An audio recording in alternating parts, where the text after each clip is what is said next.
Just a friendly reminder that the opinions expressed on this show are not worth a Canadian penny, so disregard anything you hear that might get anyone in trouble. And despite some of the great ideas you may hear, don't try them at home. Go to a friend's house instead. It's time to get a gun. That's what I've been thinking. Well, I could afford one. And if I did just a little less drinking, time to put something between me and the sun. When the talking is over, it's time to get a gun. Hey everybody, welcome to Slamfire Radio, episode 662. We're recording live on July 15th, 2026. I'm one of your hosts, Kelly.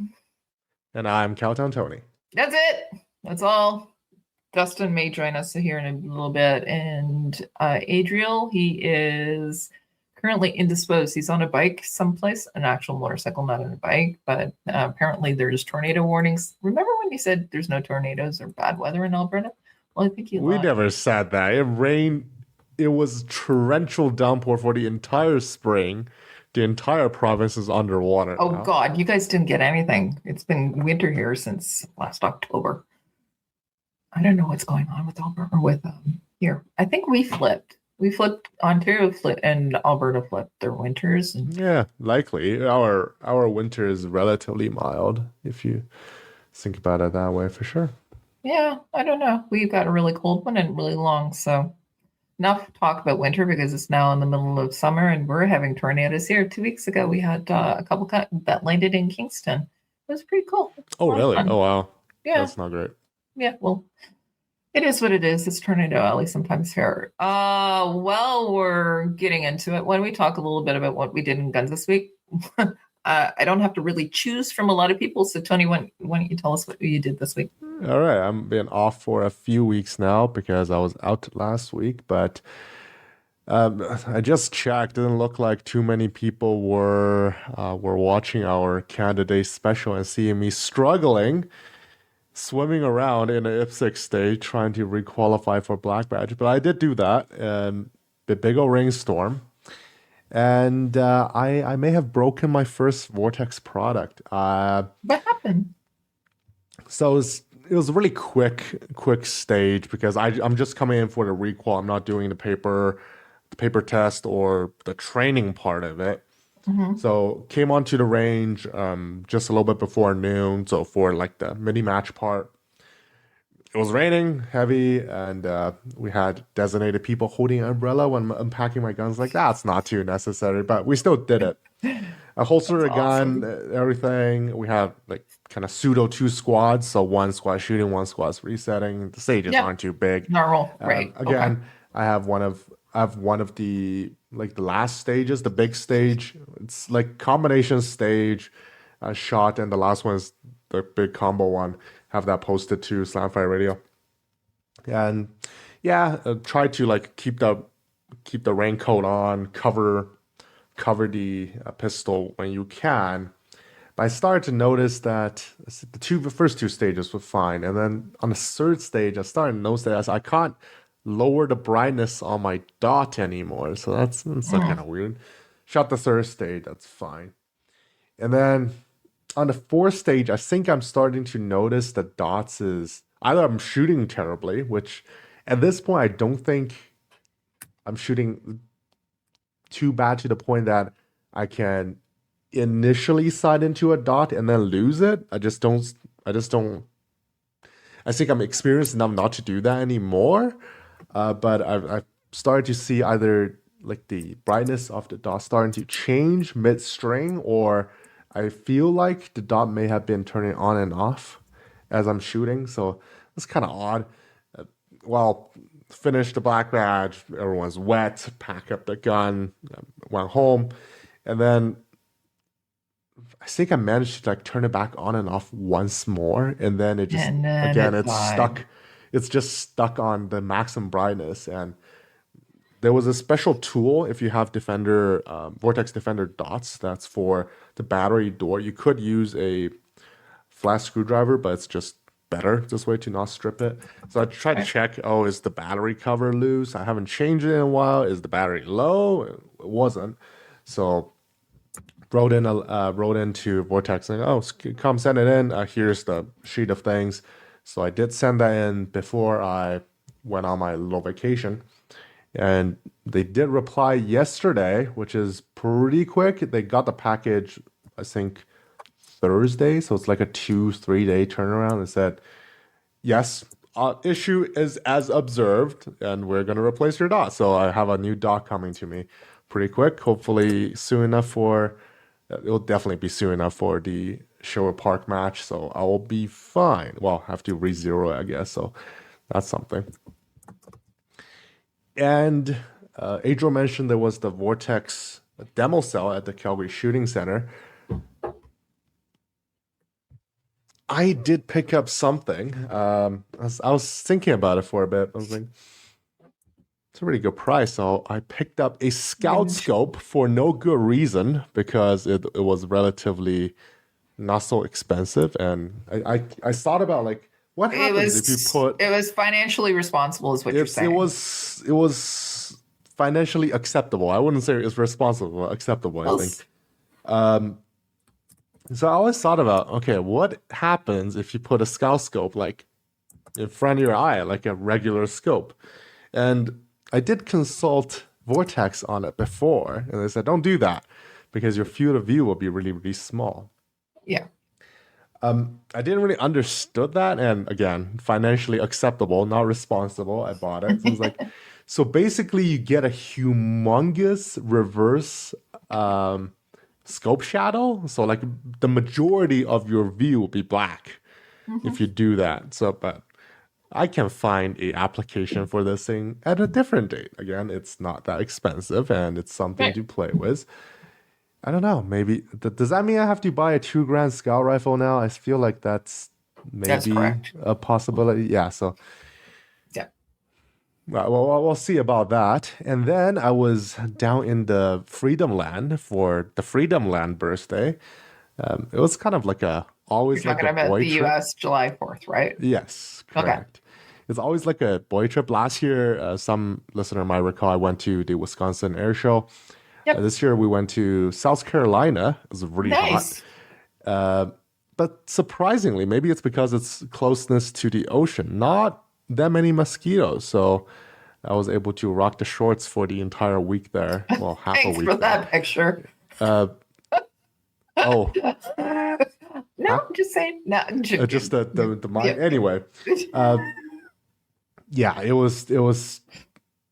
There was thunderstorm forecasted, but in the end we didn't get rain down, so that's pretty cool. Fireworks, very nice fireworks, and we took some historical pictures. I'm gonna put on historical pictures with historical significance, maybe, and I'll probably put it on the Discord. And I did see a very big gun, caliber 460 millimeters, 720-inch barrel length. Probably a prohibited device here because it's over 100,000 joules, but it's breech loaded. What do you consider this? What kind of action type would you consider this? It's a component loaded gun.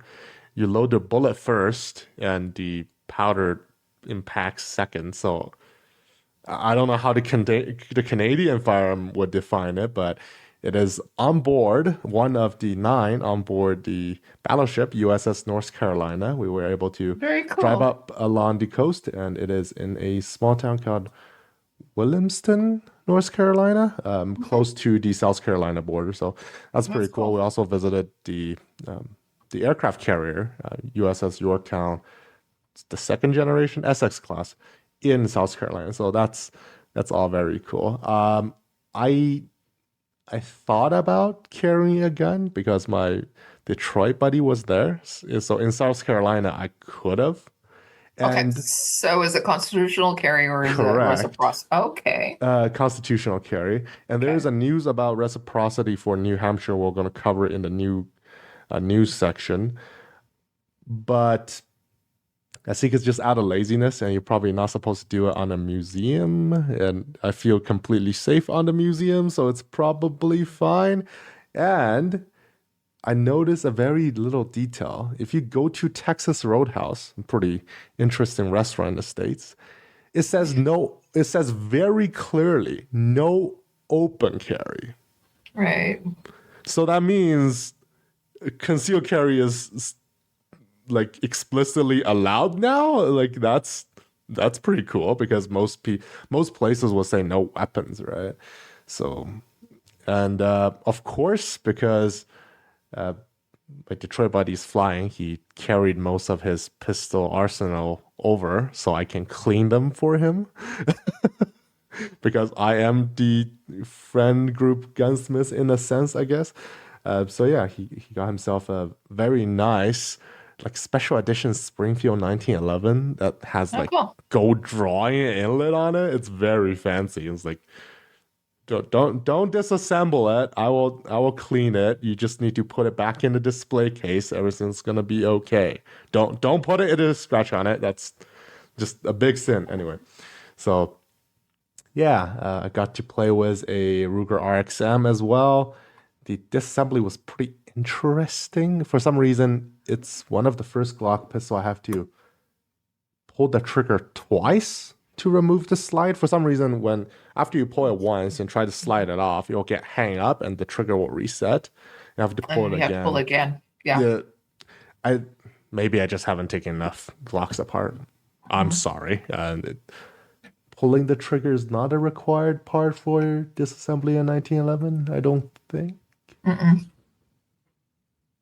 Yeah, I don't think so. Yeah. Anyway, Okay.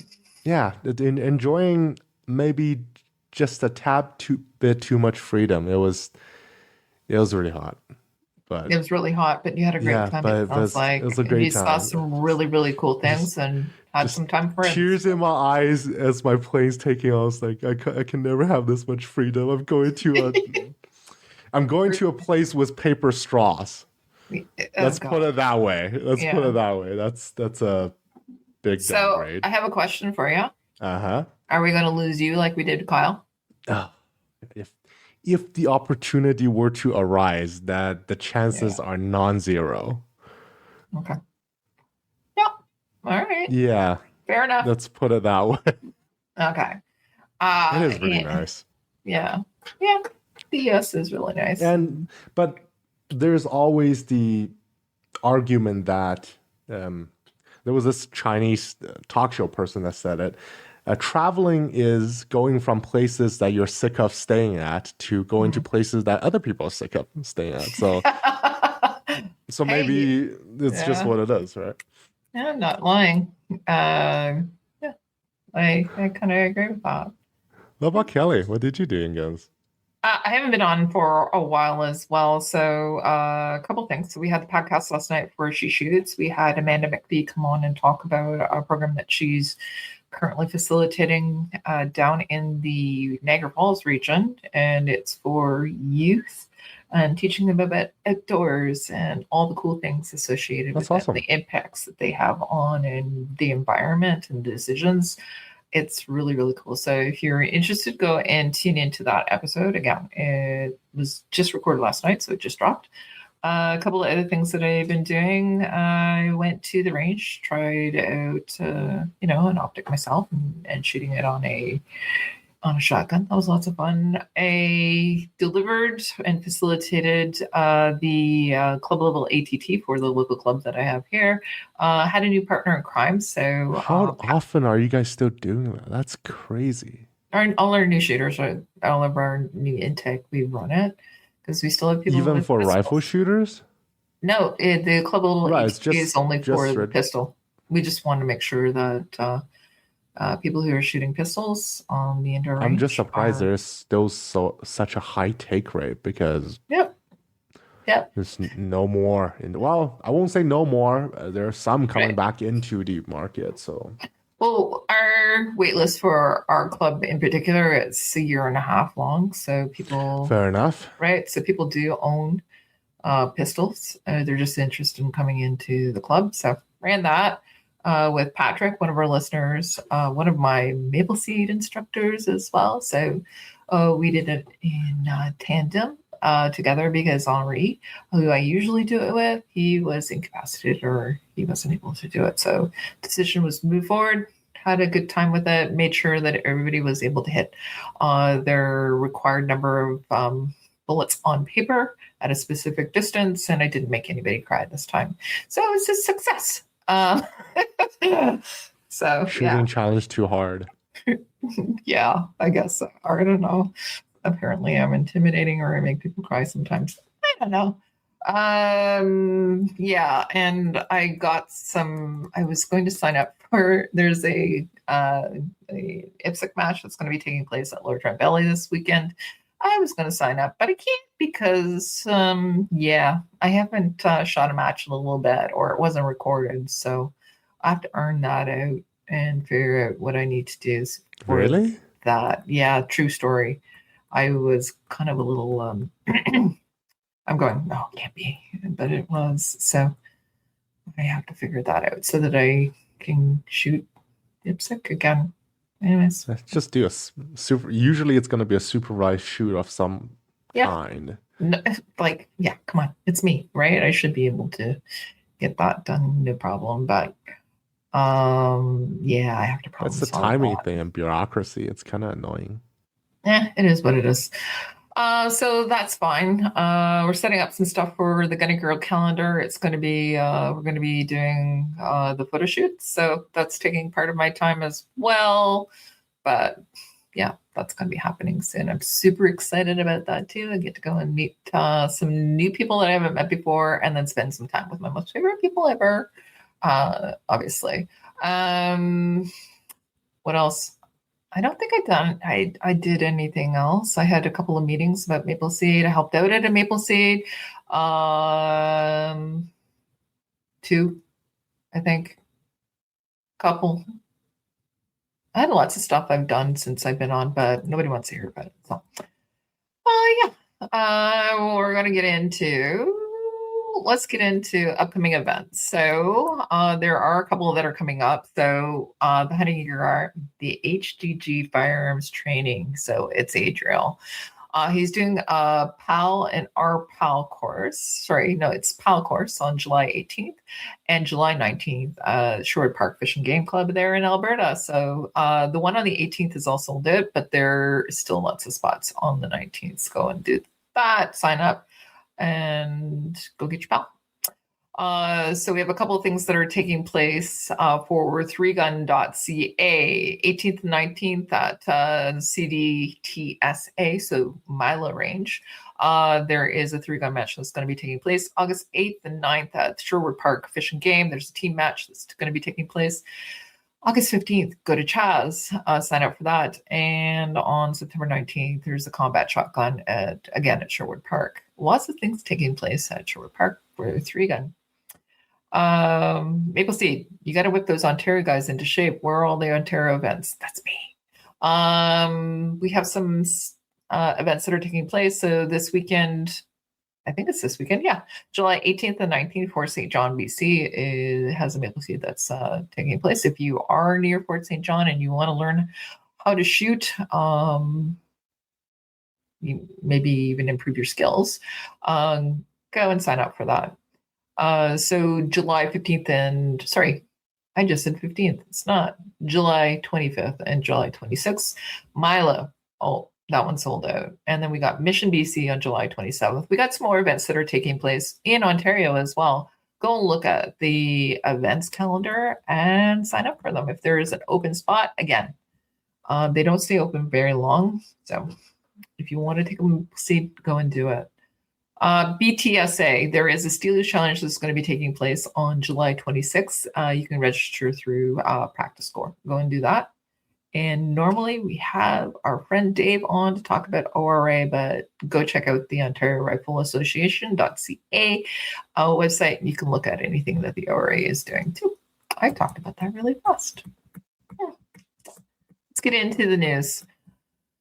So when we were initially talking about the show and what we were going to talk about a little bit, we thought maybe we can talk about IPSC Canada has applied, and they've applied as the intervener on the Supreme Court case that's going to be heard soon. But we also heard today, or maybe it was yesterday, that SCI is also applied for intervener status too. I did not know. Yeah, so I shared I that know on. about IPSC. Okay, cool. Yeah, so I shared that. I think it was today that that was posted. I knew it was taking place. I got a little bit of a in on that, right? Same thing with IPSC, but they hadn't put their paperwork in yet. So they have officially filed for it. So both IPSC and SCI. So we're looking at it from a competitive stance for IPSC Canada, and we're looking at it from a hunting stance because hunters are affected by this as well from the SCI stance. So any interveners also have to have something of value to bring. So and that's why the Supreme Court of Canada will make a decision whether they're able to be part of the court Do we challenge too. know if like when the intervener are going to be granted versus not?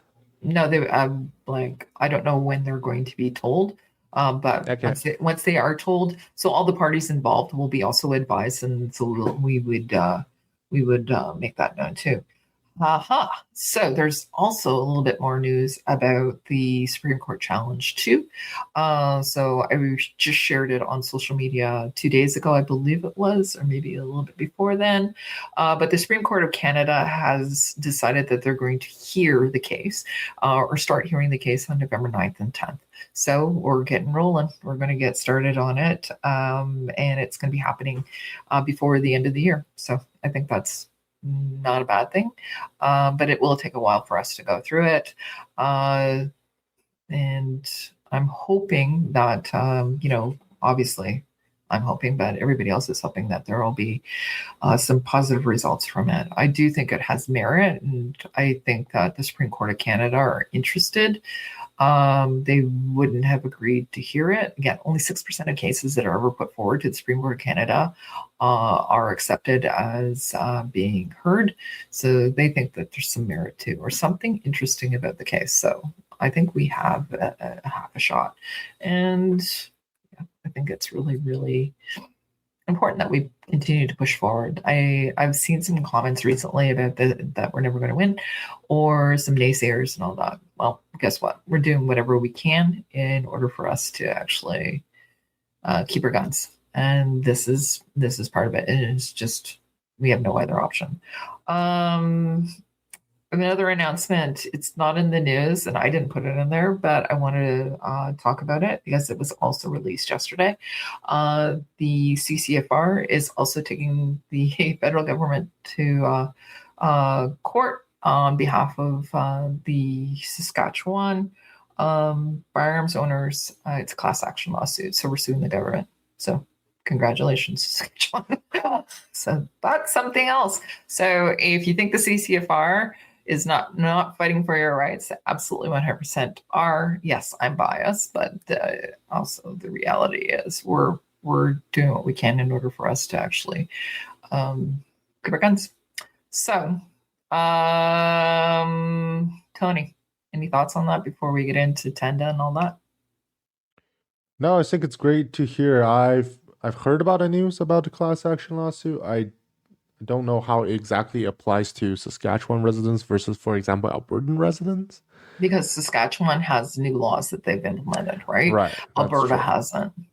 So Saskatchewan is definitely more proactive on this matter. Correct. Alberta is, I won't say we're lagging behind, but we're definitely not the forerunner in that category, Correct. let's say. So it'll be interesting to see. Again, we're fighting for our legally acquired, vetted property purchases, Right. or our ability to enjoy hunting from the SEI, the Safari Club International standpoint, or the IPSC competition sport shooting side of the challenge as well. Right. Okay. Thank you. Thank you for your thoughts on that too. I agree with you. So, all right, let's talk about Tenda, Calgary. Did you put this in here, or did somebody else put this in here? I believe I did. Well, it's the rumor has been running around for a while now, but there's Tenda coming out on CGN mentioning they're hiring people for the Calgary location. I don't know where it's gonna be yet, but so that'll be. I don't know what the thought process is behind it for Tenda. Maybe because Shooting Edge is no more in Yep. Calgary. There's a little bit of a maybe Gap. opportunity. Yeah. To be honest, I don't know how that's gonna affect my purchasing behavior because they already ship ammo for free anyway. If you make a big enough purchase, but always interesting and good to see competitions in town. That's generally speaking better for the consumer. So Yeah. I'm not against it. Never been to the Tender store in Listen. Ontario though. So Yeah, well, I think it's a good thing.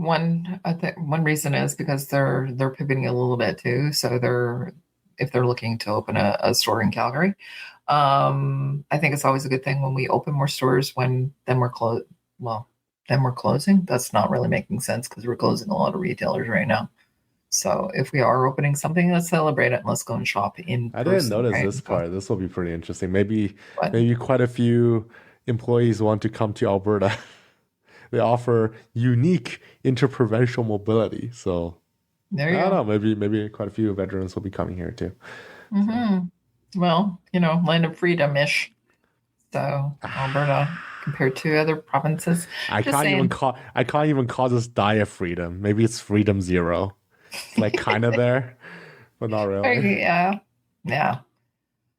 Okay, so good on Tenda. Yeah. All right. You put in here New Hampshire carrier permit. What the permit? What's that about? Is that kind of like what we So talked about? What? yes and no. So for the longest time, if you want to apply for a non-resident carrying Mm-hmm. permit as a Canadian Yeah. for the US, I think there was somewhere in the West where you could do it before. Was it Utah or something? But that that that was closed a few years ago. So the last remaining state was New Hampshire. Correct. To be honest, unfortunately, the reciprocity is kind of getting squeezed out by just having Yeah, I know. constitutional carry. Yep. So I believe even New Hampshire might be constitutional too. So where you can carry is in North Carolina, funny enough. And since me and Adrian are going, Adrian's like, you gotta get it. So I was like, okay, write a check, fill out the form, and generally speaking, from past experience, if you attach your Canadian RPAL, they're pretty okay with giving They're one to yeah. you because Yeah. in the Canadian sense, you already vetted. Unfortunately, there are some reports that the application process for some reason is running very, very long.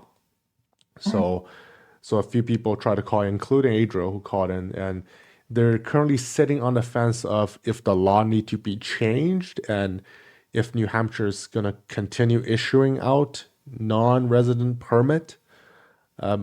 I don't think it's really against Canadians. It's just are they going to issue out non-resident permit at all? So the official response is the process is currently on hold. They have all the mails in a bucket lined up, and once In they've a made a bucket, really? decision, well, in a filing cabinet, I guess, I All don't know, right. and they're gonna figure out if they're gonna process them as they were received, if they That would be the decided to fair way green to light do it, it. or just to rip them all apart because that whole idea is done. Okay. So we'll see if Well, how I the hope that's program not is the going to case. change. But if you have plans to renew or to apply for one, it might not be the best time to do it right now because the whole process is on hold. In Canada, you might need to get a not a cashier, like a bank draft for Yeah. $100 instead of having like a US check for $100 where the money is technically not out of your account until they actually did something with it. So weigh your benefits and risks. Hmm. Okay. Well, thanks for the update on that. It's interesting to hear, but you are correct. Constitutional carry is squeezing out reciprocity, and some places don't even recognize New Hampshire as a Right. reciprocity state anyway. So, It's not necessarily New Hampshire, it's more non-resident permits. correct. Yeah. That has kind of a additional layer of consideration into it. But a lot of states are which for a good thing, are allowing constitutional carry, so you can just You can just do do the it. do the right thing. Yep. Okay. Well, thanks for letting us know about that. Let's get into new gun stuff. There's a couple things on here. I just clicked on the. Are you able to share your screen? Because Yep. I don't want. I'm stupid with this IT shit. No, don't say that. Yeah, I'm gonna say it. There's one of the winners for the 3-gun circle, the Harry Lever Supreme. Where there you go. TT3. Accepts stand-down magazines, lever action, side eject, tang safety, I'm pretty sure, internal hammer for $16.49, $100 off. But for today, if you use the coupon code pickup and you pick it up in the store, which I guess is not required for a firearm in Canada, but you'll save an additional 10% on it. So that'll be a really good deal for a Henry lever action that shoots your surplus 223 because you have nowhere else to expend it. Well, Cabela's, there you go. You can order it and pick it up in store. Okay, question.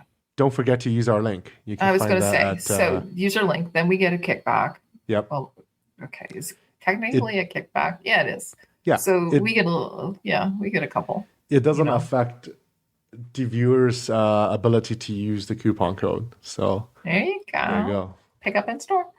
Okay, so we have one more thing on the list of so it's Facebook, it's Shooter Specialties, P3 Shooter Specialties. P3 Tell me Shooter Specialties. about that. So basically always check on, just follow their Facebook page. That's probably the easiest way to do it. But they have a few more options coming in. Where did my thingy go? Oh, they got the Holosun too. I found it. Yep, they have new Holosuns coming in. Yeah. They have new CZs coming in as well. Shadow 2s, 9mm. Stop speaking American. Go ahead. Sure. I guess. I don't know. I originally I did not belong on this continent, so I don't know how to English. It's true. They have TS2s and 40 Smith & Wesson. That'll be if you want to shoot limited. No, sorry, not limited. USPSA limited or standard. Or they have the TS3 and 9mm if you want to shoot optics, which is pretty standard optics. That's some of the CZ's offering they have now. And they also have Glock options coming on as well. Glock 17 Gen 3, MOS Gen 4. No mag. I guess that's fine. The Glock 22s. Oh, wow. Quite a few 40 Smith & Wesson options. Gen 5 and Gen 3 Glock 22s, including one Gen 5 was MOS. Glock 34, if you want to go big pistol production, 9mm. And they also have a Gen 4 Glock 34 MOS. So that will be production optics, legal. And a Glock 35 MOS. So that will be standard. Well, I guess you could shoot open with it if you really wanted to. Major. Other Glock models are special order and may take 90 to 120 days to arrive, but they are available. So Ken is really upping what's available to rent. So commercial loan. Right. So we have to report that this is P3. So it's in Alberta. It's loaning of these. It's not selling. So correct. Okay. Perfect. Awesome. Commercial landing. I think that's the correct term for it. Correct. Okay. All right. So we're going to get into the main topic. So we're going to get right into our interview this evening. We have a couple of people with us, Joel and Ryan Primus. They have a brand new show that's out on Prime Video. It's called Finding Nowhere. Hi, guys. Welcome to the show tonight. Hi. Thanks for having us. Hi. That's awesome. Now, Joel, you reached out to us and saying, hey, would you, I heard about you guys. I think that will be a great fit for coming on the show. I have to say this. I have started watching Finding Nowhere, and I'm now addicted. I am 1.5 episodes in, and you know what, Joel, I have to say this. You and I are kind of kindred spirits, because I too was somebody who was a vegan and not supportive of hunting, but yeah, I think that from what I've seen so far, you and I are very much kindred spirits, that we're changing our views and thoughts on things. So, and I'm now actually a hunter, so I just have to say that. What was the changing incident for you that started to shift your perspective on things? How hunters are conservationists, sustainability, and how we actually protect our herds, as well as we manage ourselves too, and giving back to the communities, everything. So I come from an Indigenous background, and how we utilize everything. There is a saying, as somebody who's Indigenous that doesn't eat meat is really a poor hunter.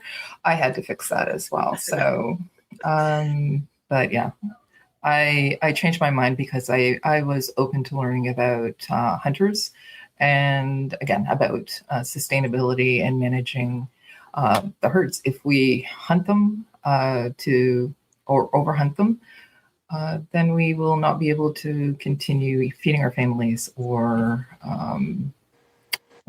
having those herds flourish. It's so I had pretty much the same views as you prior to that. So I just wanted to mention that.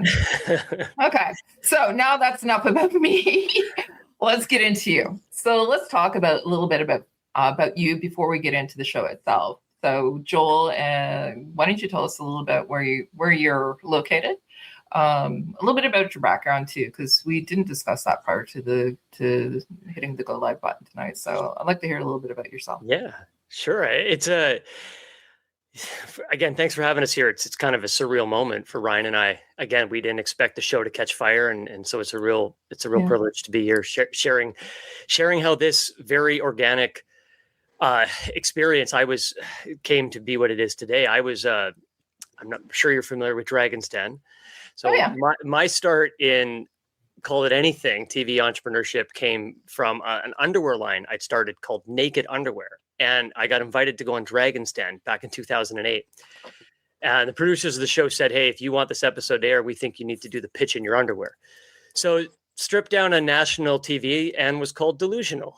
But ended up taking Naked all the way to the NASDAQ. And I was living in New York. And that's when Ryan, to his credit, we don't live together. I live in Agassiz, down in the Fraser Valley. He's up in Prince George, and he kept every year inviting me up. Every year, I said no, and then one time he got me up, and it became the beginning of the idea for this show. So yeah, I come from a background of I grew up in the city or in the suburbs, and have lived in the city most of my life, and my dear cousin here called me back to explore what rewilding might be like, and that's where we find ourselves today. That's awesome. So you guys are polar opposites of each other. You're a city boy, is what I'm seeing and hearing and watching the show. Ryan, you're a little bit different. Tell us a little bit about you and how you were brought up. I pretty much lived in the country like my whole childhood, as far back as I can remember. My dad was a hunter. I don't have a lot of memories of him being overly successful. He didn't pursue hunting the same way that I have fallen in love with it. But that was like his, he still loved the outdoors, and he was always like a big adventurer. Like that part, that was stronger for him than the hunting aspect. He would go out with a rifle, but he would move through the bush and just walk and explore. So I grew up with that, and he would take me along for quite a few pretty cool adventures and stuff. So all the way up, that just continued. We attended like a church out in the country, and a lot of times the groups would get together and do big hunting trips. So it was like a very community-based thing as well. I grew up realizing that it wasn't just hunting, but it was like everything to do with it. It was the community, all that kind of stuff. So I was 22 before I actually got my hunting license, and I just moved in with a buddy that was like, "Hey, why don't you go get your license? We need to put a moose in the freezer because meat's expensive," and that's how it started. And I remember I got my first limited entry bull moose tag, and I couldn't sleep. Like I was just like so excited to just go out for the first time, and it only took 2 days. I filled the tag, and I was just like every year I just could not wait to get back out there. That's awesome. Yeah, and then it started to evolve. Much to the my wife, it started to drive her nuts because then all of a sudden a buddy after a few years was like, "Hey, have you ever hunted white-tailed deer?" And I was like, "Nope." And then he was like, "Hey, have you ever hunted elk?" And I was like, "Nope." And then I started going after all these different species, and then I really realized that like every different animal that I hunted, not only was like a different hunting experience. It took you to a different terrain. Yeah. You're hunting in a different geographical location for like every single animal. And it was like the particular aspects of every single one of those experiences offered something different to me. And it drives me back every single year to, I have a hard time having to give up a hunt in a year if it's required of me. So. Mm-hmm. And you mentioned your wife. So I do know that your wife was also involved in the show because I'm right in the middle of an episode where she's hunting with you. So you are somebody that hunts with your wife too. Yeah. So that was like a slow evolution. When we got together, we've been together 22 years now since we started dating. And at the time she was like, "Oh yeah, I could tolerate, eating wild game." And she's like, "It's good." And I was like, "No," I was like, "Come on." One day I said, "You're going to learn to love this. Like, I promise." And I wasn't wrong. I'm not right about like a ton of stuff, but like that was one of the things that I was right about. And through time, we lived in the city. She eventually was like, "I want to live in the country, grow a garden." And then a few years back, she like did up like a vision board, and she was like, "I want to harvest my own big game animal, like all to myself." And for the episode that you're partway on, she had her big bull draw, and I knew where we were going. The odds were really good, and so now and she's like really all in. Like even moving forward with the show, it's like we've got opportunities to hunt waterfowl, and she's like, "You're not doing that without me." Like I want to go goose hunting, I want to go duck hunting. We did a turkey hunt in April, and she was like, "You're not doing that without me." Like she's just like crazy. Like I want to go turkey.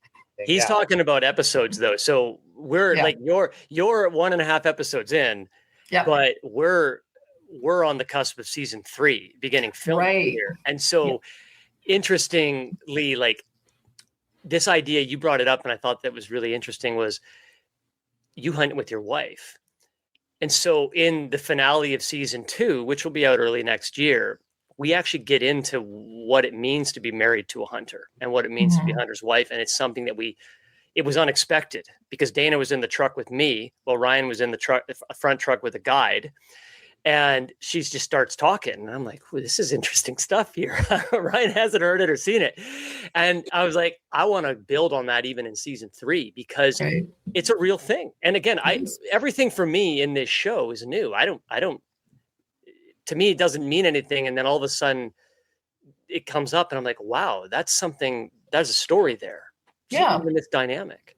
So we're already talking about season 3, but we haven't even gotten into about how we got into season 1. Let's back up the bus a little bit from that perspective. Well, first of all, how did you find the name Finding Nowhere? Because I think it's a really cool name. It's a good name, isn't it? Yeah. Ryan, you tell it, and then we'll go from there. Sure. So I'll back up just a little bit before like where we came up with the name, but it was like I had been watching a lot of Meat Eater, and I loved that show, and I was like, I just turned to my wife one night and I was like, "Man, I'd love to like film some of my adventures. Like I do some pretty fun stuff." And she's like, "Totally, I support you. Like, let's see what that looks like." So I ended up getting in touch with our cousin Seth, who's a videographer. And I said, "Hey, you want to come film some hunting stuff? Like, let's just go have a good time and see what this is about." And of course I invited Joel up, and I was like, "Dude," I was like, "Seth's coming along. You've said you committed the year before I had him up at a trap line." And I was like, He was like, how do you get your PAL? How do you get your hunting number? And he did all of that stuff and he was ready. So I said, here, let's do this. And it was like definitely in my head just kind of pictured like YouTube style content. And then Joel like shows up with this, we always laugh about it. It's like his manila envelope with like all of his notes and his shots and the clipboard. And he's like got his director's hat on. And it was just like super casual. It was just something that I said, you know, I was like, Joel was talking about getting out in the middle of nowhere. And I was like, yeah, man. I said, we're going to go find nowhere. And then Joel was like, yeah, that's it. He's like, finding nowhere. Because nowhere is also literally everywhere. You know, so it's like everybody's got their little piece of nowhere. And so it really works. You know, we didn't intend to shoot the show that we shot on that very first outing. And then when it was done, I was so taken by so many aspects of what had just transpired, just the learning aspect, but the perspective shift from me coming from the city, who everybody I spoke to down there was like, well, what's wrong with you? Why would you go and kill an animal? And specifically that was a bear hunt. And that has an even higher degree of controversy, if you will, when you speak about that particular hunt. And it's interesting how people categorize what is acceptable and what isn't. And so I said, there's a real story here where people can, without us saying, here, this is our perspective on why you should hunt or why hunting is supportive of conservation. It's just watch it through my literal eyes as Ryan teaches it. But also, you know, Ryan brought up community, and I was so taken by the beginning to the end, not just the hunt, not just the part where you get out of the truck with a rifle or a bow. From the time that you say you're going on a hunt, to the planning, to the getting in your truck, as Ryan said he couldn't sleep, to your favorite coffee shop, your favorite food stop along the way to your hunt. All of these things shape this experience. And I didn't have a lot of context on whether or not that had been done before in a hunting show, but all of it to me signaled a really interesting show that could capture the full dynamic of what it is that people love about hunting. Right. And so that, and then the first one went good enough to do second one, which is what you're watching. And it just goes from there. I was really taken by how much trust you had in Ryan. Particularly, like, again, I'm only 1.5 episodes in, right? But Ryan, you kept asking him about a bear hunt. You said, well, I never even thought people would eat bear. First of all, right? We didn't hunt. Why would you hunt a bear? But the trust you had in Ryan, and Ryan, you were, I think you phrased it, Joel, like he was like your mother, right? Oh, I said he's like about a combination between a mother and a brother. Yeah. And I think because listen, Ryan wears I wear a couple of hats. We're filming. Ryan also wears a couple of hats, right? Ryan wears the hunter hat. Yeah. Which is, and one guy who watched the show, he's like, I know exactly what Ryan feels like when he's frustrated with you. Because he's a hunter and he doesn't want to sabotage the hunt. Yeah. I know exactly what Ryan feels like when he's a teacher. Yeah. And you can see it. I don't want to spoil the next half an hour of your television viewing, but you see it in how Ryan teaches and how rewarding that can be for anyone who takes somebody out into the woods for the first time. Yeah. And it's something that's age old. Like fathers and mothers, hunters and gatherers have been taking out young people for as long as we've walked this earth to do just that, learn this thing. And it's so rewarding. And I can't speak to it because I've never taught anybody how to hunt, but Ryan can really speak to that experience. And I think that that's part of what you really enjoy about in the show, right? Ryan is being able to do that. Right. So he was militant, by the way, when he was savage, when he was going through your gear. Yeah. He was, and you had to weigh yourselves so that you could actually look at the percentage of gear and who's carrying what. And but he did, and I'm totally surprised that he allowed you to keep your white Crocs. Ridiculous. We'll get into that. But going back to the point that you were making is about trust, and I think that that's a really interesting thing because, like. So Ryan actually lived with my family down in the Fraser Valley for a year, and we did a little bit of hiking together.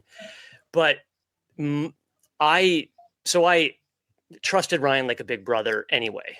Yeah. Right. Like he was always my big brother. If he was down, he was my big brother, and I looked up to him. And so I trusted him as anyone would trust their big brother. And carrying that into the woods, you're right, is a big leap, because you're not just saying, hey, like, I trust you not to get attacked not let me get attacked by a grizzly, but like, I trust you that this way of life is as you've said it is. It's fulfilling, it's rewarding, and it's worth the effort, and it's worth stepping outside of your comfort zone, not just because you've never done it before, but because a lot of people aren't going to understand what you're doing or why you're doing it. Right. Mm-hmm. So yeah, I mean, and I don't want to ramble on, but like, it's something that I've learned when you're hunting with people, you have to hunt with people that you have a great degree of trust with, and it creates bonds that are hard to forge anywhere else, especially in our digital world. Mm-hmm. I agree. You went hunting with your cousin, and the videographer that captured everything is also your cousin. They're family, right? I am seeing that special bond. I'm also seeing, it's you can tell your family as well. Oh, the similarities? The similarities and also the differences. We fight like family off screen too. Yeah. Well, a few more family members do show up in the season, just so you know. That's awesome. I'm looking forward to it. I really, truly am. I think early on, what I got from it was that it's not necessarily about hunting and fishing, the show itself. I think it's got a little bit deeper meaning to it as well. It's about, again, going back to the sustainability, and is what we've done for a long, long time. I don't know if you want to talk about that, or Ryan, if you want to talk about why it's so important that it's more than just a hunting and fishing show. Yeah, I can speak to that a little bit. Actually, there was we just got, we get some fan mail from time to time, and there was a fellow, I don't know where he was from. And to me, it was actually one of the more remarkable, reach outs that we had. And the guy said it really, really touched him when I prayed over the animal, and Joel was actually weeping. And this guy said that he was like a big time outdoor adventurer enthusiast, and he had always thought about hunting. And he said when he saw that measure of reverence that we had in what we were doing, and he realized that that's what hunters are about for the most part, that he said, you guys got me into hunting now. Yeah. He said that showed me something that I'd never seen before. And I actually reached out to him personally shortly after to thank him for that remark, because that is 100% what we wanted to achieve. I've said to people often along the ways that what I want to achieve is not just showing people an exciting hunt, but to humanize hunters in the eyes of the rest of the world. And I don't think, not that I think other hunting shows are necessarily irreverent, but when you jump into a show and it's like the start of the episode is the start of a hunt, and the episode ends at the end of the hunt, it doesn't really show a lot of like who we are and what we're experiencing along the way. So it's like the whole journey, the camaraderie, and of course the high level of reverence that we have towards the prey that we're pursuing, and how important and what it means to us, I think is really important to show everyone. We've had a lot of hunters' wives have reached out and said, I don't like hunting shows. I like your show because it's different, Yeah. I'll add to just really briefly what Ryan said is, at the end of it, because it is, and Ryan could definitely speak to the sustainability and the lessons that we teach about rewilding and why that is relevant today in a world where, we talked about this in the last episode, you don't need to hunt to get good meat. So why do it, right? But if you boiled it all the way back down, it's about seeing the world through somebody else's eyes. It's me seeing the world initially through Ryan's eyes, but it's us together. And that's why we highlight the town, because the town lends to a little bit of texture as to, well, why would the people who live in this town hunt in the surrounding forests? And I think we could all use a little bit of seeing the world through somebody else's eyes today. And so we try and do that. And that singular idea really allows us to be quite diverse in where we go and what we do and who we talk to, right? Because it's just, hunting's the medium, but it's, if you can see this person's perspective on hunting differently than you did before, well, what else can you see differently than you did before? Yeah. And that's how you're going to change minds as well. Yeah. So the other thing that I want to commend you on is exactly that. You're showing the whole entire thing. You're showing the setup, and I want to talk about how you choose the different locations. But I do want to commend you because you did show that. You showed that you gave thanks to that animal and you prayed over that animal. And Joel, I have to say that when it was the mountain goat, obviously, right? Spoiler. And I know.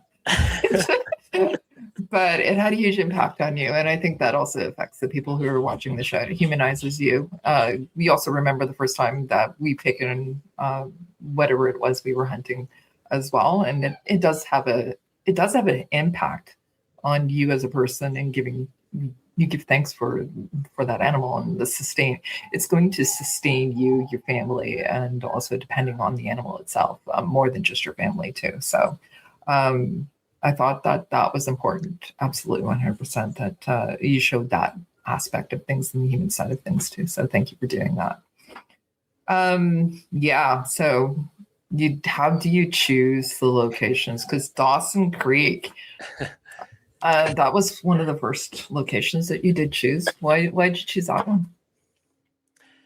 Well, it had to do with a few things. It had to do with where the proximity to the goat draw that I got. Right. But we hooked up with a store called Coeur Lane Sporting Goods. Yeah. And they became an early supporter of our show, not financially initially, but then they eventually came on as a partner in later seasons. And it was again the open arms thing, right? I needed a rifle. So Dawson, they said, "Oh, we'll set you up," and so we wanted to include that because that's part of the first time experience. And if you're already a hunter, upgrading your gear is part of that. But it's an independently funded show, and so a lot of season one was built around. First, we wanted to show a diverse cross section of this incredibly beautiful province we have. Yeah. But the second was, well, what LEHs did we have? Where did we have opportunity and access to do something? And so we played within those parameters a little bit within the first season. And then we got to push that a little bit in the second season when there was slightly more opportunity. But yeah. I don't want to take anything away from what you're saying here, Ryan, but I think we'd love to showcase every piece of this diverse province over the life of the show, because we think every piece deserves its own story. And that's not just the people, it's the place, not just the towns, it's literally the geography. Yeah. As Ryan said when he started, every hunt provides a different geography, which provides a different storyline. And we think, hey, it's a character in the show, the location itself. Yeah, I agree. Ryan, you had a huge part in choosing the sporting goods store that Joel was going to go and get his first rifle at. You said that you researched it, you'd never been there. Do you want to tell us a little bit about why you chose that store? Because they were, to be honest with you, I was like, being fully honest, I was like, I'm way more of an avid hunter than I am a gun nut, as some people might refer to themselves as. I was like, I don't care about guns so much as long as you put something reliable in my hands and I want to go out and spend time in the bush. And then I know people that go to the range and they shoot and they shoot and they shoot and they talk about this ballistic and that and this and that. And I'm like, I start to float off into this netherland. Having said that, a cousin of mine who's actually, you'll meet him in further episodes here. He was really, really big into guns for a long time. And that was his go-to. He was always like, I'm going to Coeur Lanes. Man, that's like a 4-hour drive. He's like, they're the best. That's where I'm going. So that was like, that I'd always heard the name for so many years. And it's like, there's not a lot of there's not a lot of good gunsmiths out there as well. And they had a reputation for doing really good work. And the first, animal that I ever shot was with a rifle that had gone through like a pretty good renovation through their store. So it just kind of seemed like a good fit. Have you changed your perspective on that though? Are you a bit more into the tech, gear, gun side of it now that we've spent a little time in Coeur d'Alene? And yeah, I mean, it's fun, like experimenting with different calibers and things like that, and spending time at the range. I think more so than like I don't need to shoot a lot of different rifles, and I don't need to own a lot of different rifles. But what I really enjoyed was getting a high caliber piece of equipment that I could really trust to be accurate, and then practicing with it. So before I got into goat hunting, I would fire 3 rounds at a target from 100 yards, and I knew that I was good enough to go blast a moose. Sorry, that sounds a little bit harsh. I was good enough to go harvest a moose.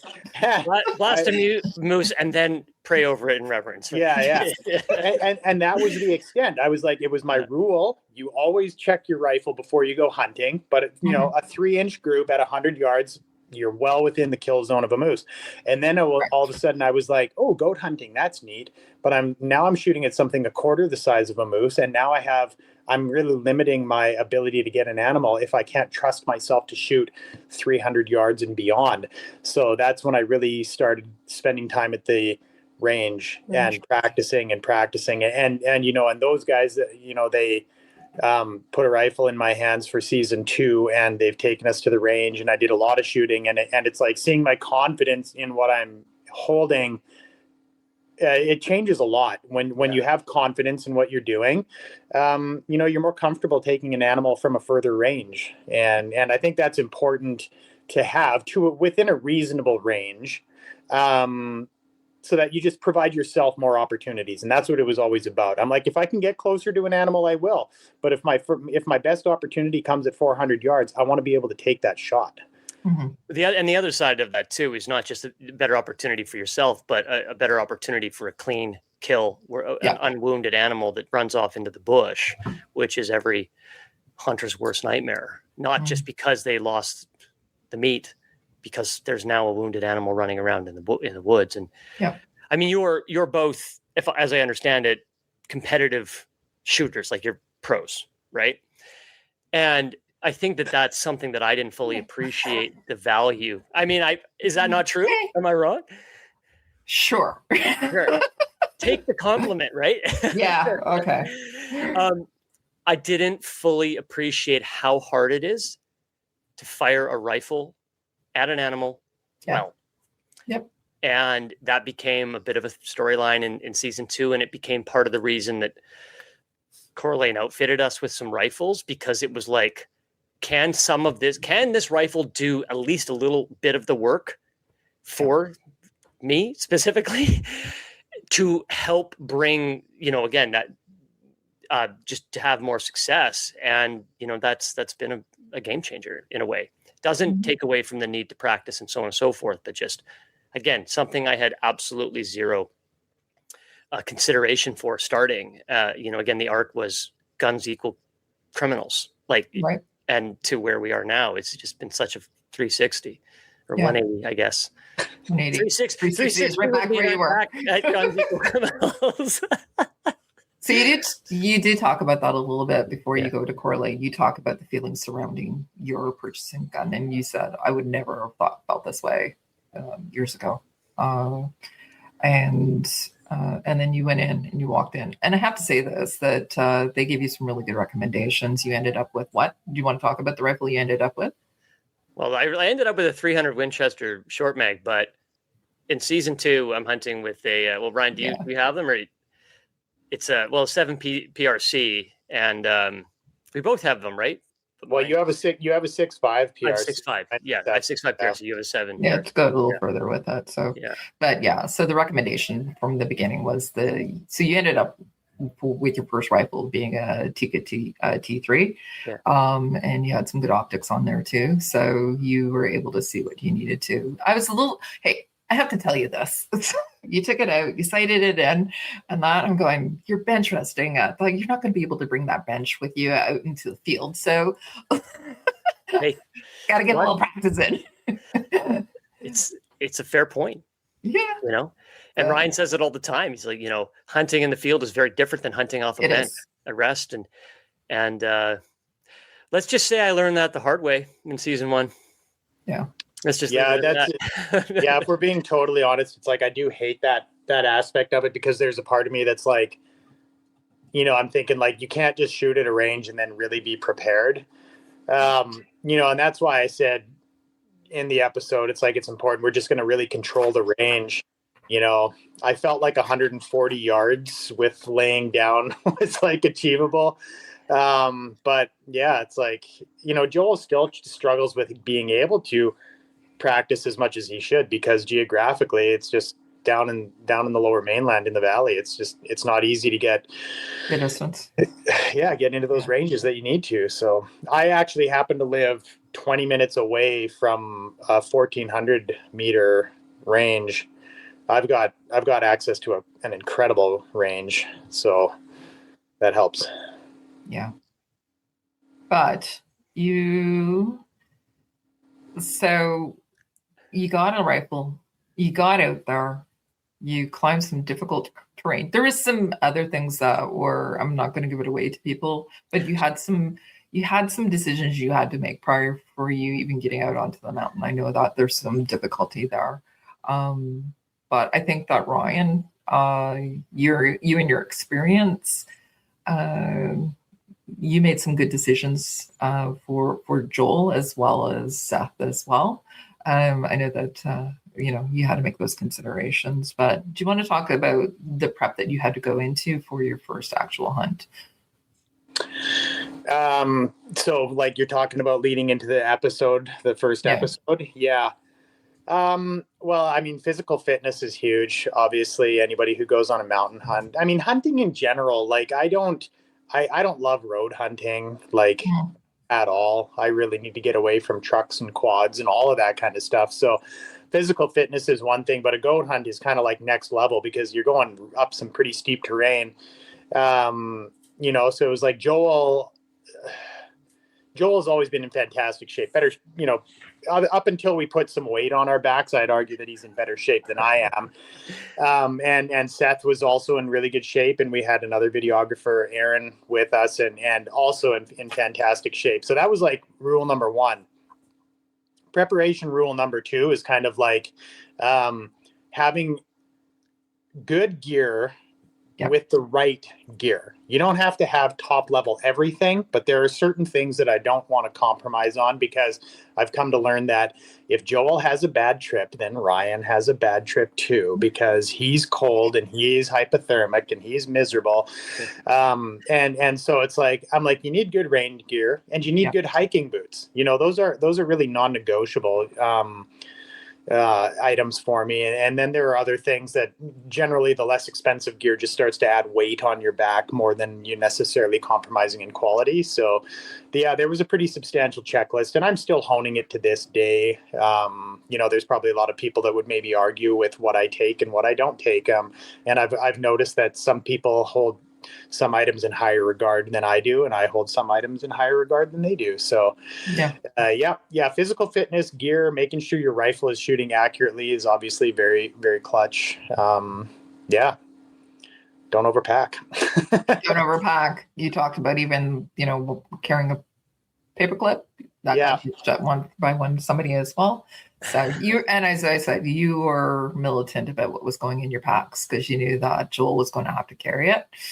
And there was shared responsibilities with some of the things, like, for example, ammo, right? You had both your ammo, your portion. And I don't even allow people to be like, well, don't worry about it, I'm going to carry it. And I'm like, well, no, because you're going to tire quicker, and I want to keep going, and you're going to tire. Like, so it's not about I'm going to carry more and it's on me and I'm going to suffer. It's about, it really affects the group at that point in time, everything that we do leading up to it. So I know Joel has like a vast assortment of like skincare products and his supplements that he wants to bring, and I'm like, that's my espresso pump.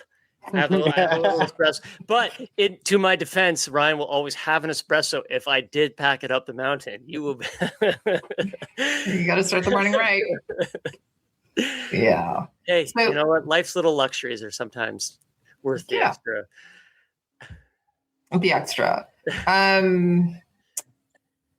do I say this? Okay, I'll just put it on the table. So you had to learn where to poop and where not to poop. So Ryan, you were a teacher at that moment, correct? Yeah. You know what influences a lot of Joel's decision making is actually like an irrational fear of bears. I was going to say this. Keep going. He just wants to like poop beside the tent because he feels safe. He wants me within arm's reach when we're out there. And I'm just like, dude, man, no, like, we're going to be respectful. And you know what's funny? And it didn't even go on camera. It was like, we got up there, we filmed, we got the animal, and before we were even heading off the mountain, another group had already come up behind us, and those jerks pooped on the trail. And like, it was just, I thought, man, like, come left on. A lot of garbage there too, tin cans and everything. Oh yeah, I mean, they were still at their campsite. They were doing some drinking and whatever else, and it was just not really my thing. But you know, like, to put it in perspective, like, I've actually shifted my perspective a little bit because I've actually noticed, like, probably to some degree, the regulation changes in regards to grizzly bears in British Columbia. I'm running into so many grizzly bears, it's frightening now. But you know, back then it was like I had harvested my first goat in the area where we filmed this episode about 3 years prior, and Joel was just like, dude, he's like, you gotta carry your rifle. Like, I need you to carry your rifle. And I was like, dude, we're about to climb straight up a mountain and I want to use my trekking poles. Like, I'm not doing it. And I flat out refused. We were bushwhacking. It was crazy because I was just like, I can't carry a rifle going through some of this terrain. But that was his measure of fear was like extraordinarily high. So it's not much better. No. I was just going to ask, has it gotten any better? No. We talk about it in episode 3 a little bit, but no, I get nightmares before we go out into the woods. I read The Bear's Embrace, which is about a woman who got attacked by a grizzly in Waterton Lakes National Park years ago, and the trauma that she went through from that attack. Other than a best-selling book, I guess my sense was it ruined her life in more ways than one. And ever since then, I have a ritual nightmare before I go, and we have a moose hunt planned for season 3, and I've already started having like irrational nightmares about running into a grizzly in the woods. So I like clip Ryan's heels. Or I mean, I'm better at this part now, but like wanting to be so close to him again because I trust him, not because I think like I just know a grizzly's not going to mess with Ryan and a grizzly's going to mess with me. So that's like my irrational take on it. They're going to look at Ryan and they're going to be like, you know what? I don't like the odds. It's not true. All you have to do is run faster than Ryan. That's all. Yeah. And that's one thing Joel can do. That's all you have to do. So tell me, we have 2 seasons and you're talking about a third, right? How is it going? How is the show going? I mean, we're really just floored and we're really grateful. And I can't stress that enough because these things are really hard to do. This show is not easy. It's not, you see 42 minutes, but it's literally thousands and thousands of hours and time away from your family and financial risk and all of these different things.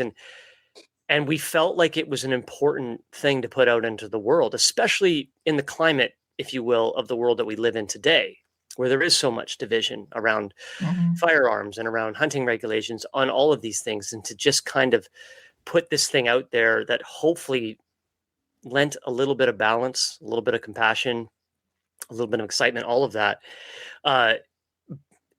And to have the response that we had organically we can't thank the people enough for watching and sharing the show, because otherwise there is no season 3. And then there was no season 2, right? I mean, there was thankfully a few sponsors like Scree and Corlay and Vortex, and a few others saw a few episodes of the show and really thought, hey, this is something different. And they gave us a shot at a season 2 before we had any indication whatsoever if people would like the show. And so we're just in it right? Like Ryan said, like this is new. The show's only been out in Canada for 5 weeks.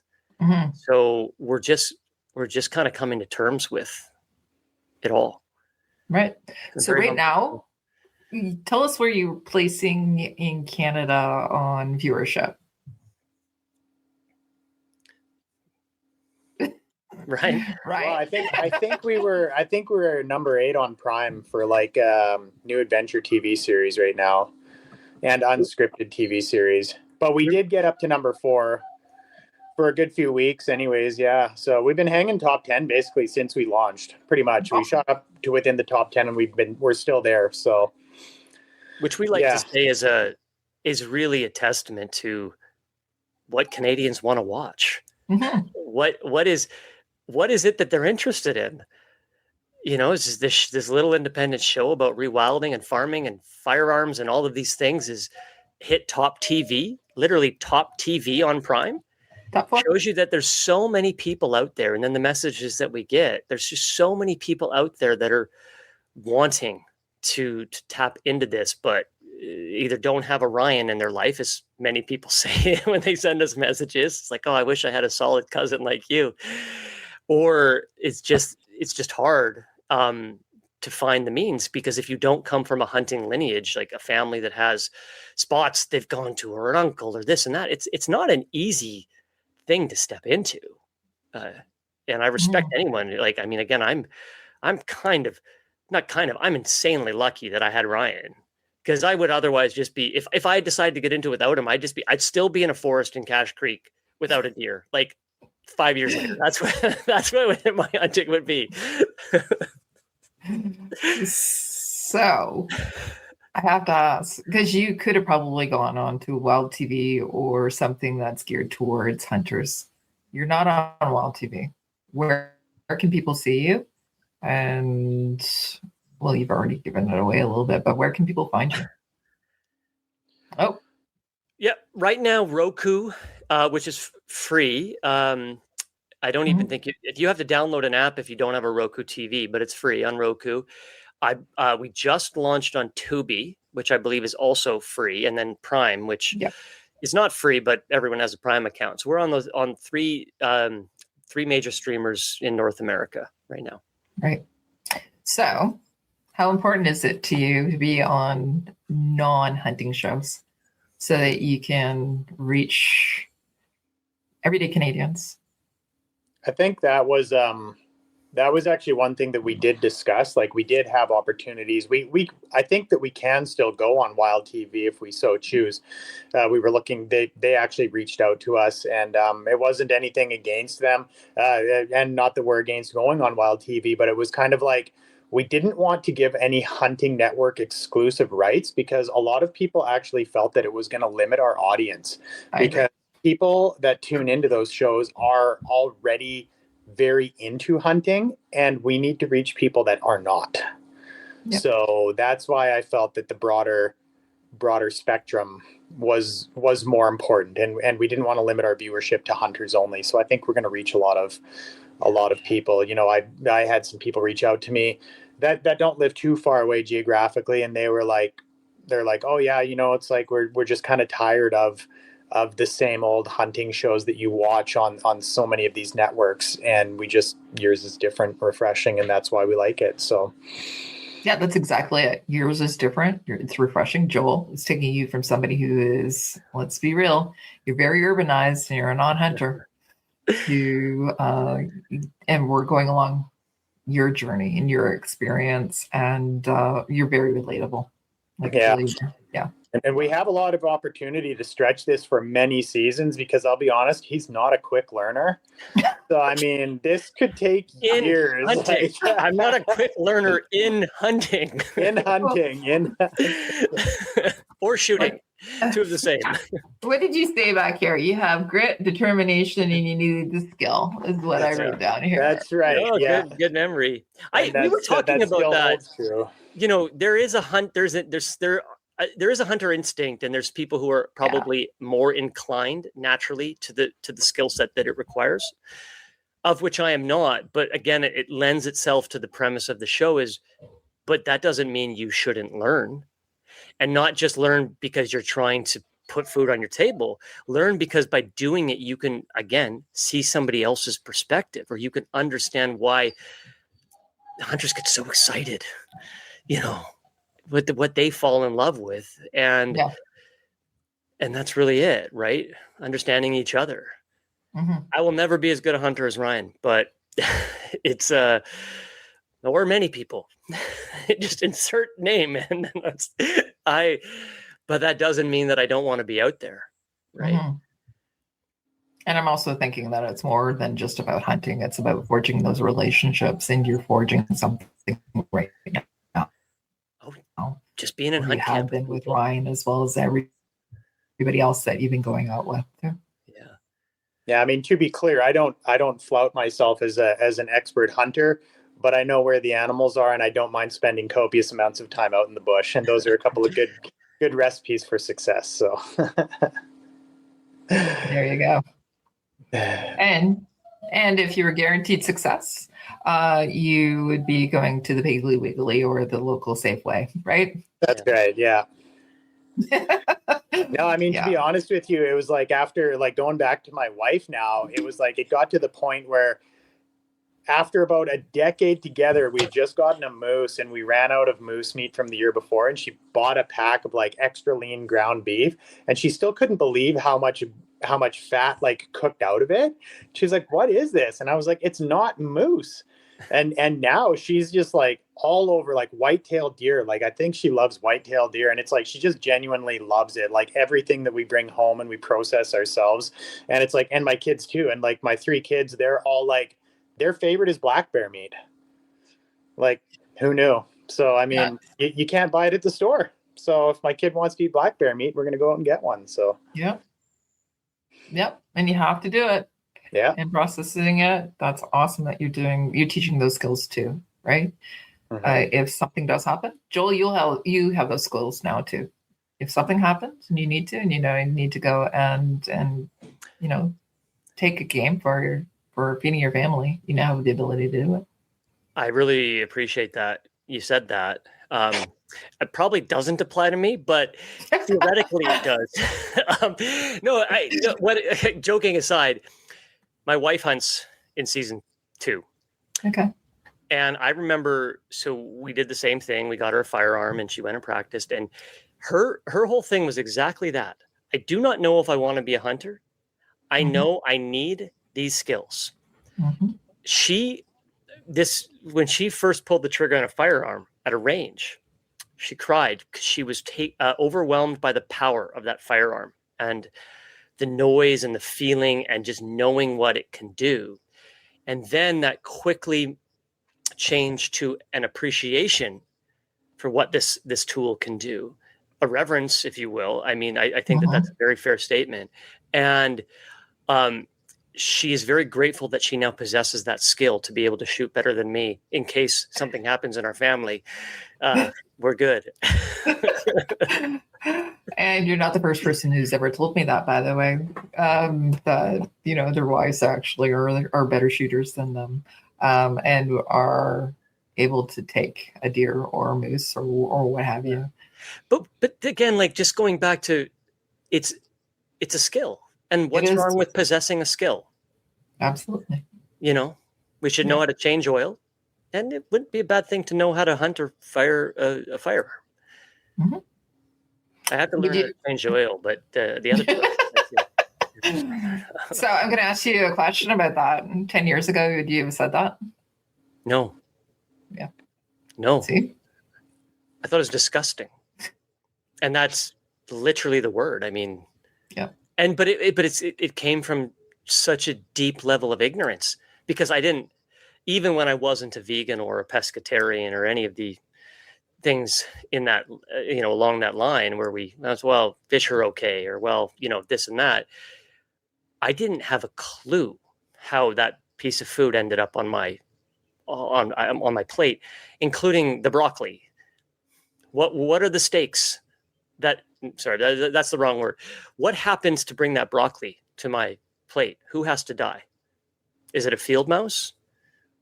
Okay, so a field mouse or a gopher or a grass snake who in the field that had this growing, did that have to die? And that's the level that's okay.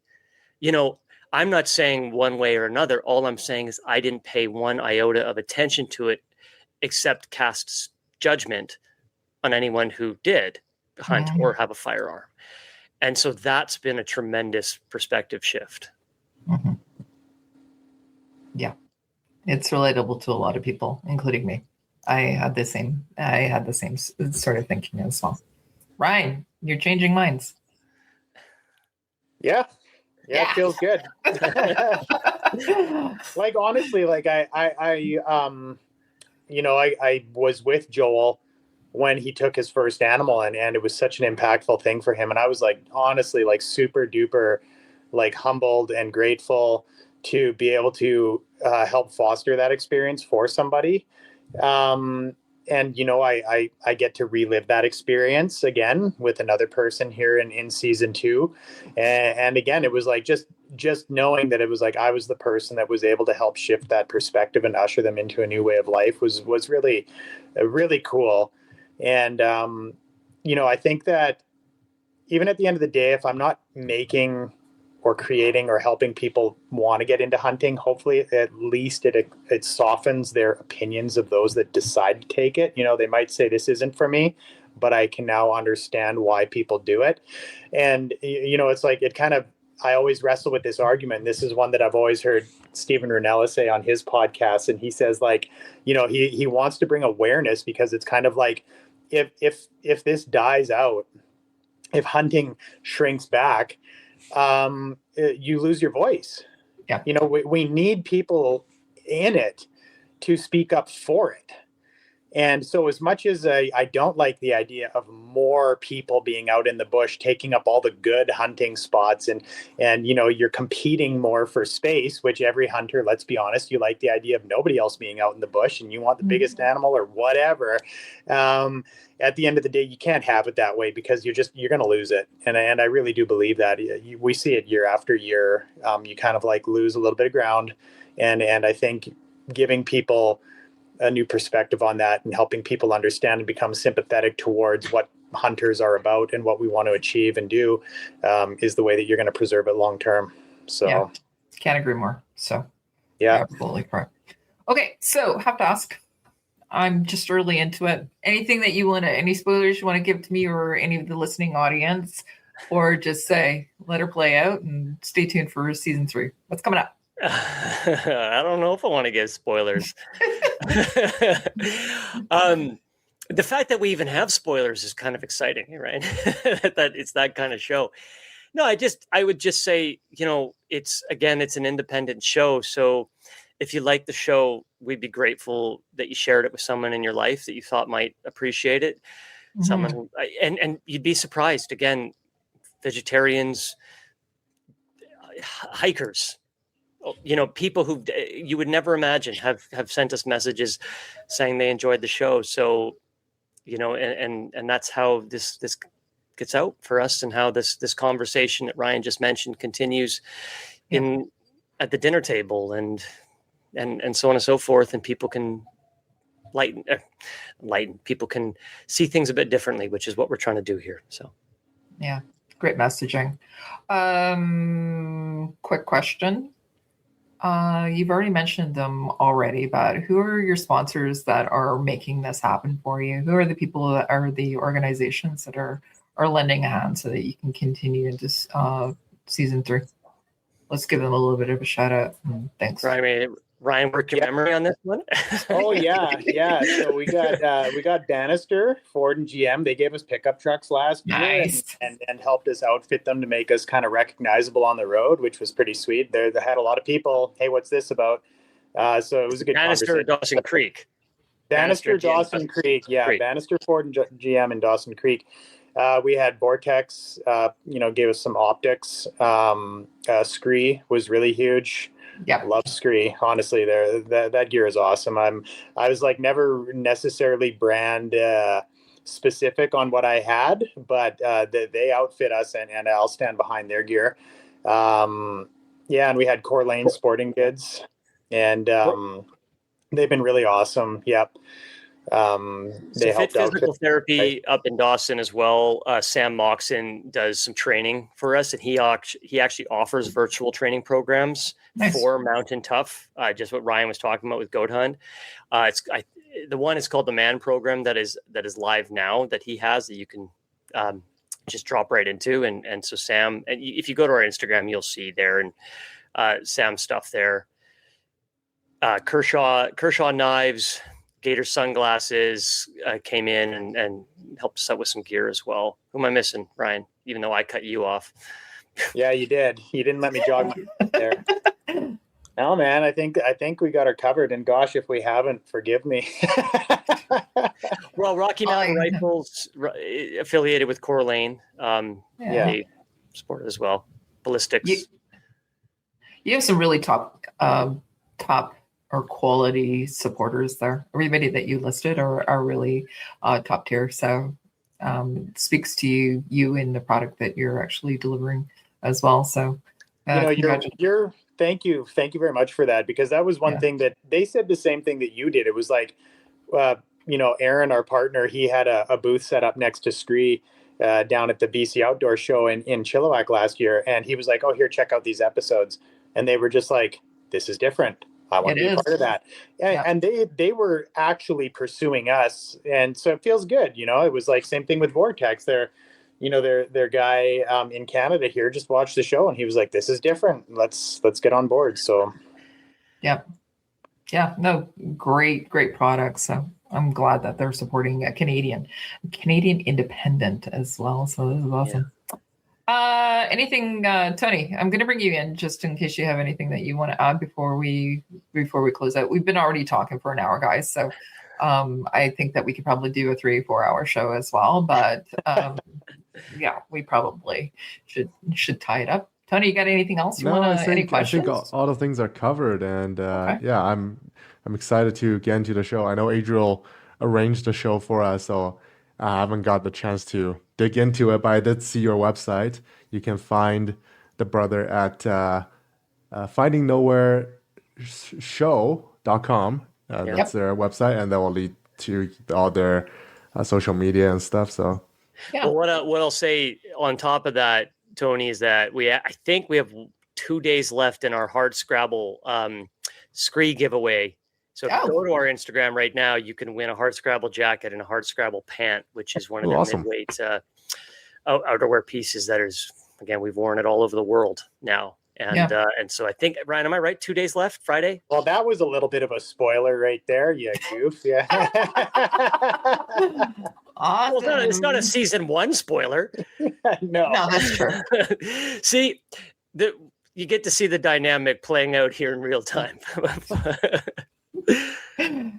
You are family. What we'll do is we'll populate that into our comments field too, so that people can go into social media. So Instagram, Facebook, they can go and enter into the contest. But I do have to say something. While you were talking at the beginning of the show, I recognized you from someplace. I couldn't place it. So I pulled up the photos from you at Dragon's Den in your underwear. Wait, you recognized me without my clothes on, is what you're saying? True. Awesome. I will never live it down. I'm still the naked guy through and through. Yeah. So hey, I think that, good for you, the success that you've had there, but also the success that both you, Ryan, both you and Ryan and Seth, I want to mention him too, right? He's a huge part of the show, have had on the show. So no show without Seth, that's for sure. Great videographer, by the way. Really good. Yeah. So again, thank you for coming on tonight. Super excited to go and watch the rest of the rest of season 1 and then into season 2. Can you tell us when season 3 is going to be coming out? Well, season 2 is going to come out probably January 27. It could be a bit earlier. It could be Christmas. Okay. It's already filmed. Okay. We're just tightening up the editing on the last few episodes now.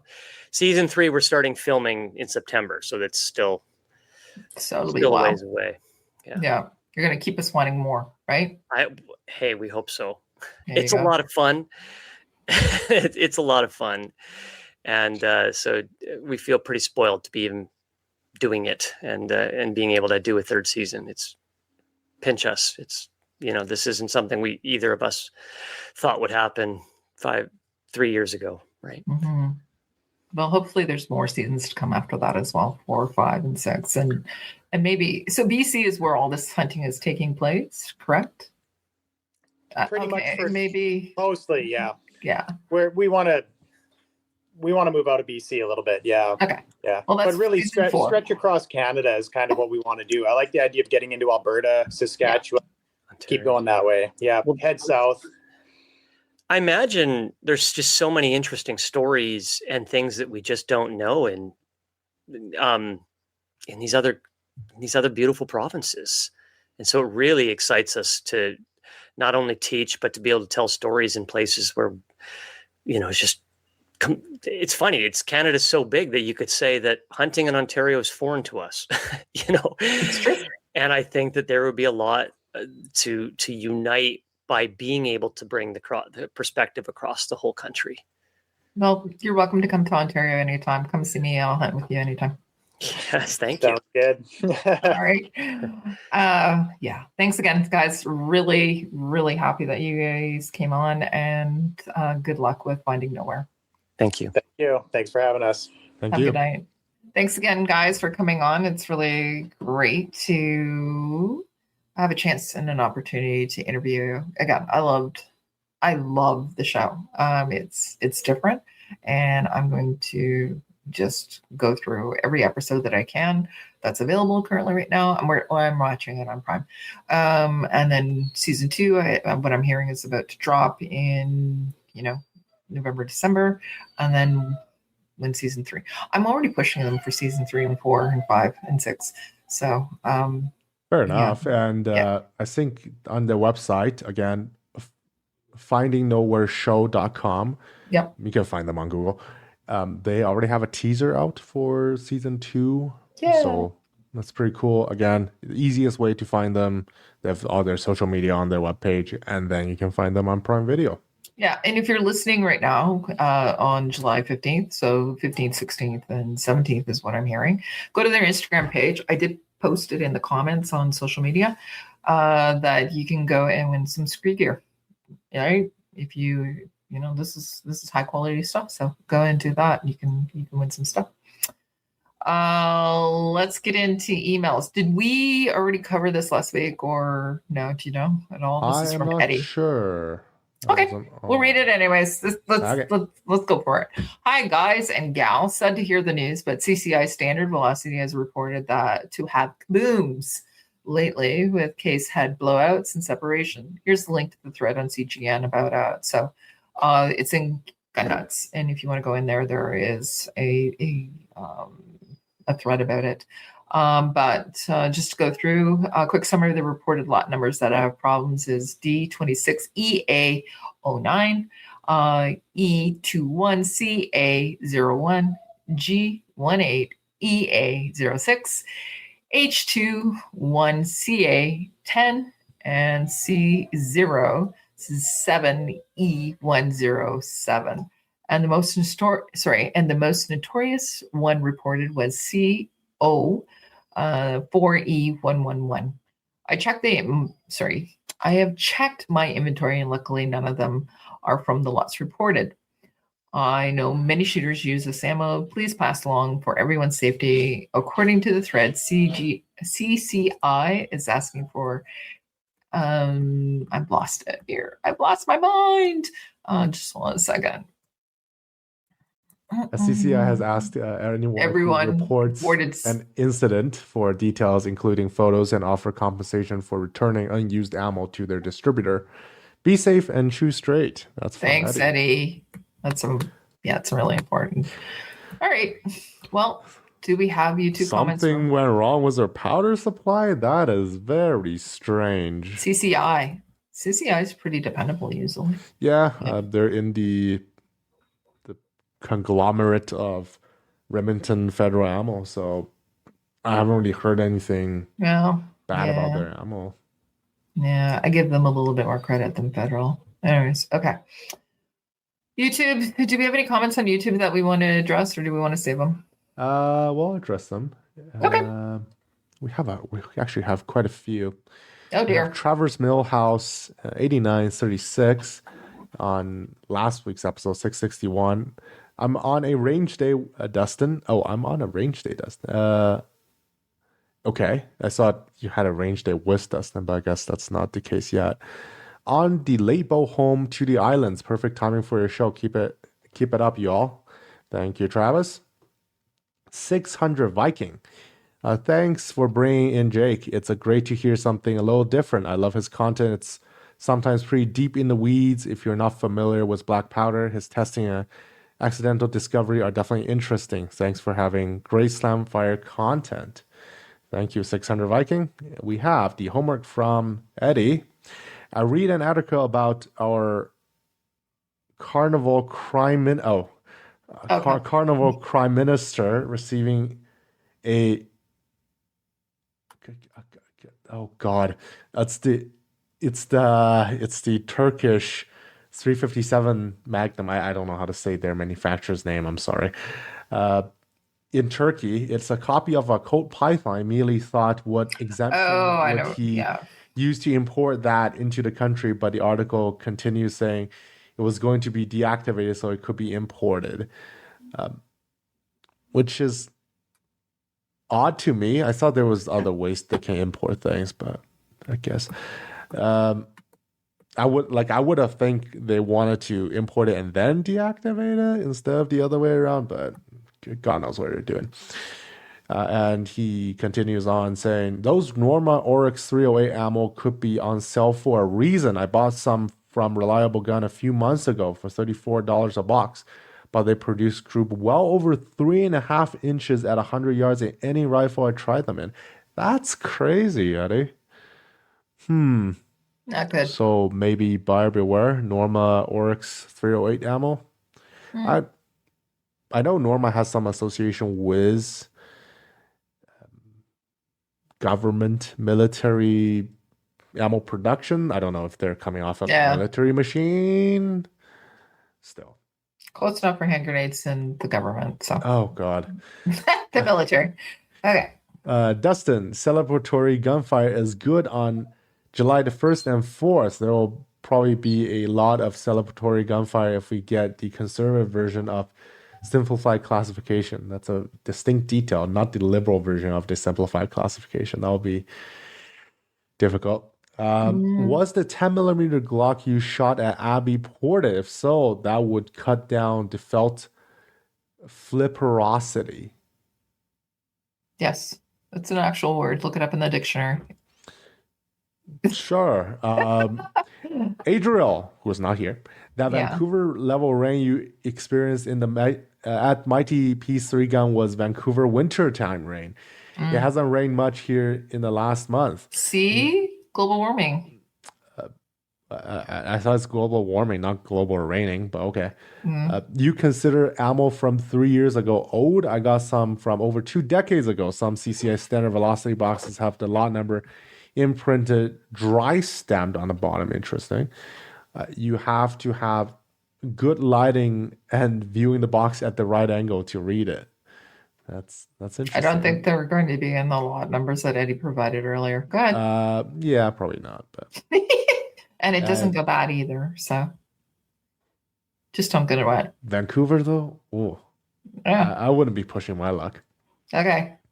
And last comment from Clay Delton, 5308. Thanks for having Jake on the show. Awesome interview. Thank you, Clay. That's all the comments we have for this week. Okay. Thanks, Tony, for reading them. So a couple things. We've already talked about it before when we were reviewing what's new in guns. Go to our website. You can go and click on the Cabela's link or the Brennells, and then go order whatever you're looking for, because we get a little bit of a kickback, couple of pennies per purchase, whatever it is. And then we will read it out periodically on the show, maybe once every couple of months, and just what our listeners are buying. So go and do that if you're planning to buy something. All right. just want to give a shout out to our supporters who are on Patreon. And if you'd like to support us, go on over there and, click on the link, give us a few pennies, dollars, whatever it is you can afford. So it'll keep the lights on for us. If you'd like to email the show or connect with us in any way, you can send an email to slamfireradio@gmail.com and I will read it poorly on the show. And Tony will catch up or pick up my slack. Tony, do you want to give us any shout outs, or do you have any shout outs to give us? I'll give a shout out to the crew at Finding Nowhere. That looks like an awesome show. I haven't got a chance to watch it yet, but I did check out their website. There's tons of cool stuff. They even cover foraging, which is kind of crazy to me. I know it's a topic in those kind of, not survival, how do you say? It's sustainability. Self-sufficient shows, but it's super cool. It's something I'm interested in looking into, but I think I'm still kind of on a fear level of getting poisoned. So maybe I'll well, that's part of it. You learn what's poisonous and what's not, right? Oh god, there's this Chinese mythical story of, it's called 神农氏尝百草. There's this magical doctor who tasted 10,000 different kind of like grass to find their medical properties. Yeah, I don't want to be that. Thanks.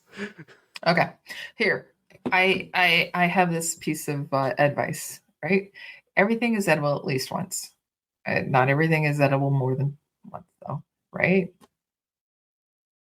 Because if it's poisonous, you'll die. Yeah, don't eat your bullets. Bad idea.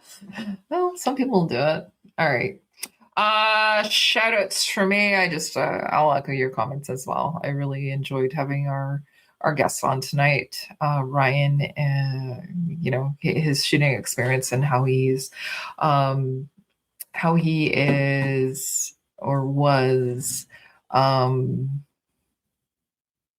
he transferred that knowledge to Joel, and it sounds like a really good relationship. They're cousins. You can tell they're cousins, but it's a really cool show to go and watch. And I was so glad I had the opportunity to view a little bit of it before coming on tonight and having a conversation with them, because I found a new show I'm going to watch the whole entire season. So that's my shout out to Adriel for not coming on tonight, because he was supposed to do the interview and it ended up being me, so it was awesome. All right, go on over to Discord and chat with us. I don't chat at all on Discord, but Tony does. He posts all kinds of crap on there. Yeah, sometimes. Go watch us on your Facebook, YouTube, and Twitch. We're recording live there tonight. Also, go join the CCFR. Obviously, if you're listening to the news portion of tonight's podcast, we're doing a lot. Subterranean Core Challenge is coming up soon. You betcha. There's a date set. We need some money as well, so go donate to the CCFR so that we can pay for that challenge. And guess what, guys? We're going to be on next week with some other great, guests that are going to be coming up. Oh my God, we're almost approaching show 700. Who would imagine that we were 700? Probably get that done before the end of the year. So we should probably start planning that too. I'm just so off topic and I'm so tired. I just want to go to bed. Anyways, have a very good night, and we'll see everybody next week. Good night. Good night, Dustin. So if you have any comments or questions for the show, please send an email to slamfireradio@gmail.com. Now go grab a gun and shoot something. When the talking is over, it's time to get a gun.